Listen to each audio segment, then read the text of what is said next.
What's up, guys? Welcome back.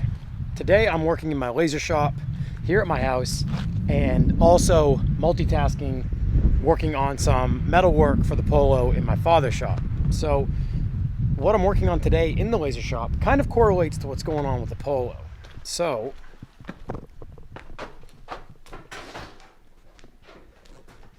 don't mind the mess in here. I am making the awards for Alpine Volks Fair. First of all, huge thanks to Paul, my friend Paul, who puts the show on. I've made a lot of merchandise and awards for his other show, Eurotripper, as well as the first Alpine VAG Fair, which was held in Helen, Georgia, 2 years ago in 2019. This is the reiteration of the show, Alpine Volks Fair. I like the new name more myself, but it also gets away from the Volkswagen Audi Group copyright. So that being said, I am working on the wooden plaque awards for the show, and I'm making them out of this beautiful 1/2-inch thick cherry hardwood. So I basically have to redo some of the graphics to change the logos up.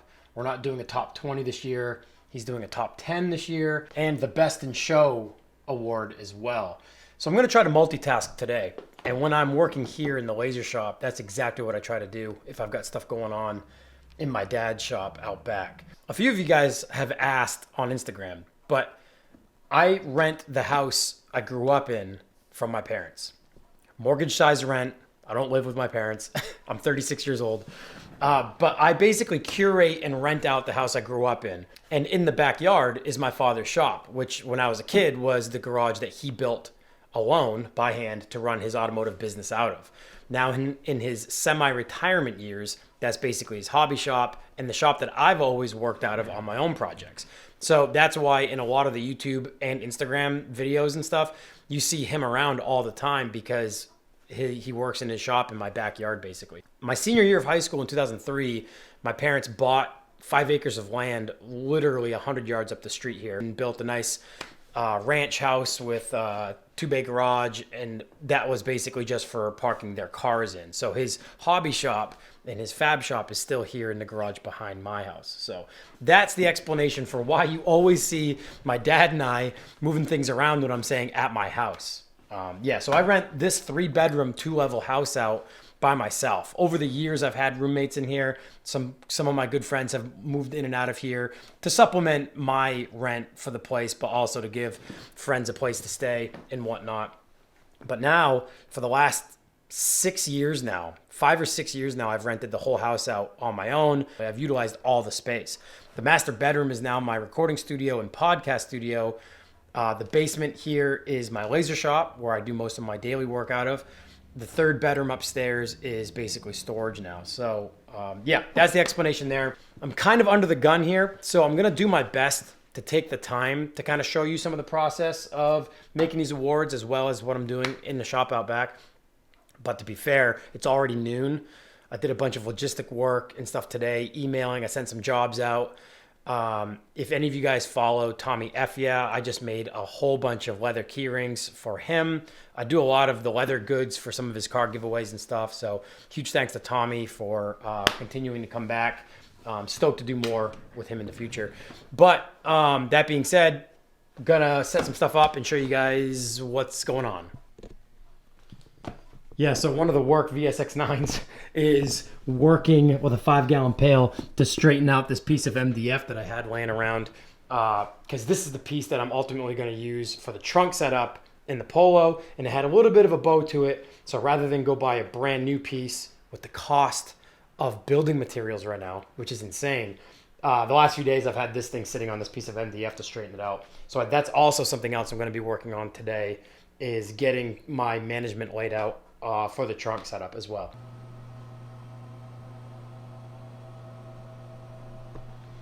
First piece jigged up. I could put numerous pieces in my machine and cut them all, but with the detail, like the Mutts Nuts logo and the Alpine Volks Fair logo, they're all pretty minute in detail, so it's a lot for the machine to process. So I'd try not to do too much data to send to the machine, because sometimes it'll overload and freeze up.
Well, this is them finished, and this is the difference in what they look like when they're finished sanded. When they come out of the machine, this was a test piece here.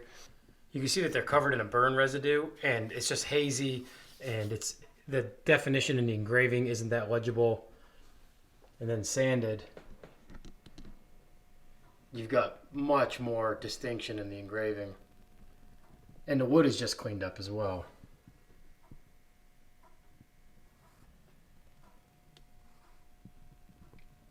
So this side over here that doesn't have any engraving on it actually takes a medallion that Paul had made that actually is very similar to a grill badge. It's an alloy, it's molded, it's a beautiful, beautiful medallion. And basically he drills a couple holes and through bolts it to the actual plaque. So it could be removable if somebody wanted, if they wanted to actually run it as a grill badge or use it for anything else for a medallion.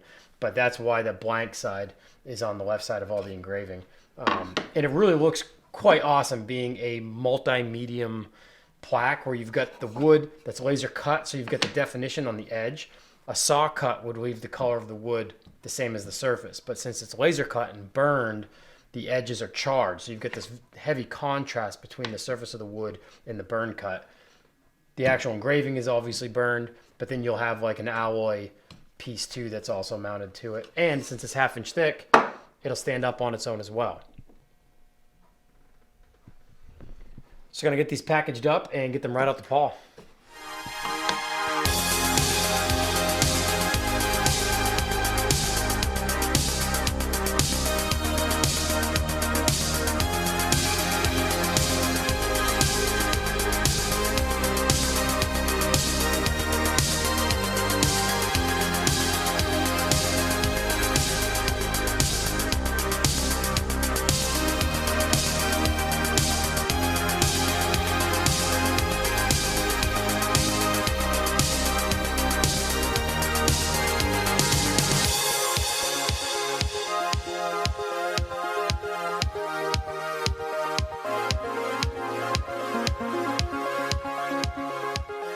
So I just got the MDF piece for the trunk of the Polo cut here at my house and heading back to the shop now.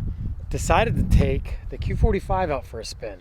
I haven't driven the G50Q in, well, I don't know, 5 months, however long it's been since I did the cross-country drive from Los Angeles to here in New Hampshire last November.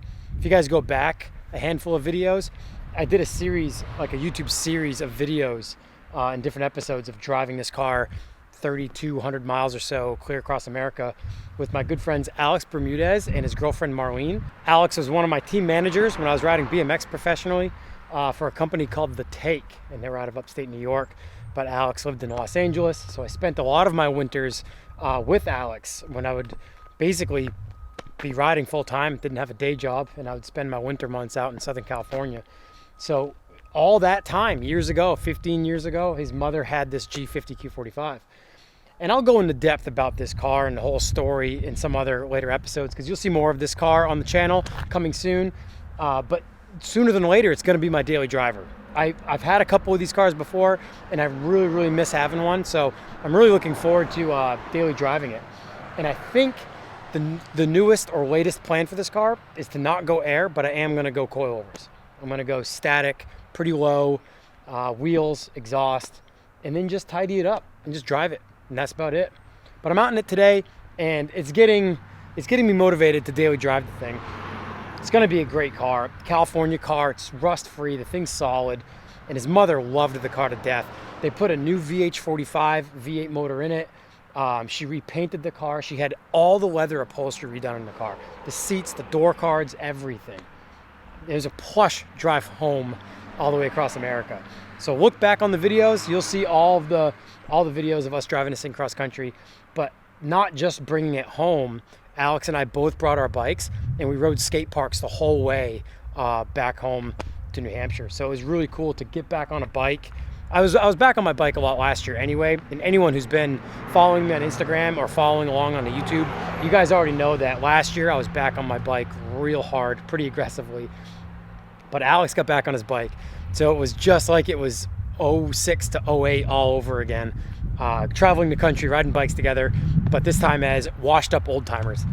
But gonna get back to the shop and take some final measurements in the trunk of the Polo and get some management laid out, hopefully get some management mounted, possibly get the interior back in the car and be moving forward. All right, guys, I'm gonna end the video there. I know this episode jumped around like crazy. I did get a bunch of stuff done. I didn't yet get the management mounted to the MDF piece that I cut. That'll probably be Monday. Today's a Saturday. I did wash the Q45 though. I spent some time to wash that because tomorrow I am taking it about an hour south of here to the Londonderry Skate Park to meet up with Corey and my friend Matt Mazzoni.